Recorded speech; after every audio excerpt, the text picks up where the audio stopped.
Want to see FPS and ping in CS2? Here's how in 60 seconds, step by step.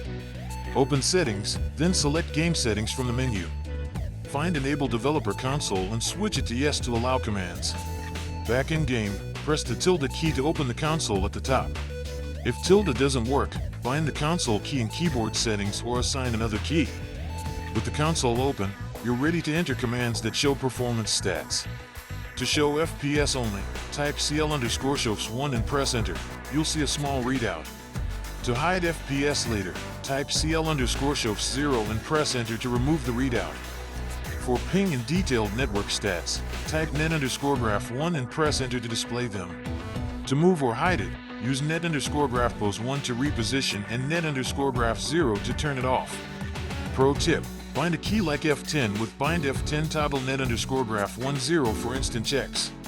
That's it. Monitor FPS and ping while you play to troubleshoot performance.